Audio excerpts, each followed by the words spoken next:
في حكمة بتقول لك كده: من لا ينصحه عقله فلا ناصح له. لو ده ما نصحكش والله ما حد هينصحك في الدنيا كلها، لا نبي ولا رسول ولا ملك حتى ينزل من السماء، خلاص مفيش.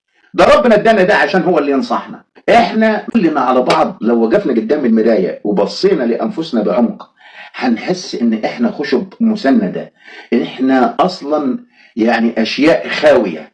احنا بنعيش واقع مرير صنعناه بايدينا، وبدل ما نحاول نغير هذا الواقع بنحاول بجهل تبرير افعالنا السوداء اللي احنا بنعملها.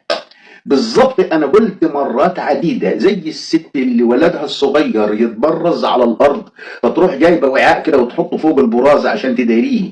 احنا بنكفر عفنات، بنداري عفنات بنعملها.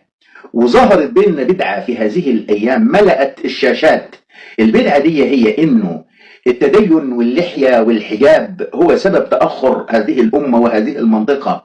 وفي ناس بتعتبر مؤشر التخلف هو رفضنا للمساكنه ما بين الفتيات والشباب ورفضنا للعري هو سبب تخلفنا، ان احنا مش قابلين الكلام ده. احنا لو قبلنا الكلام ده هنبقى ناس عصريين. وللاسف الحقيقه في تخلفنا هي ان احنا بنكفر افعال سيئه احنا بنعملها. يعني تشوف عندنا هنا الطالب الفاشل، وتشوف الزوج البليد، وتشوف العامل المتراخي، وتشوف الموظف المرتشي، وتشوف مدرس وطبيب بلا ضمير، وحدث ولا حرج عن هذه الأنماط السلبية.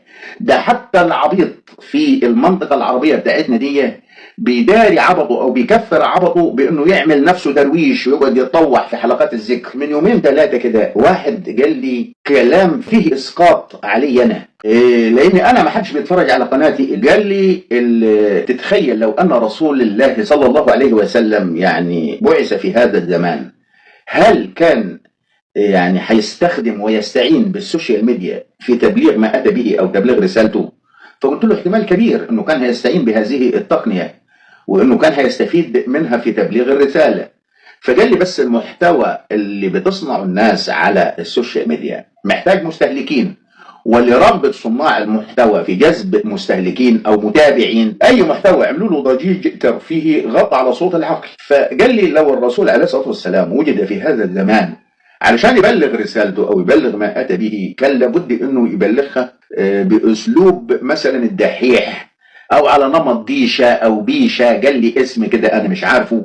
المهم فهمني انه كان لازم يعني تبقى عنده ادوات تمثيل، تبقى عنده باروكه وشوارب وصدريه وحاجات، يعني لازم يبقى عنده نوع من الروشنه.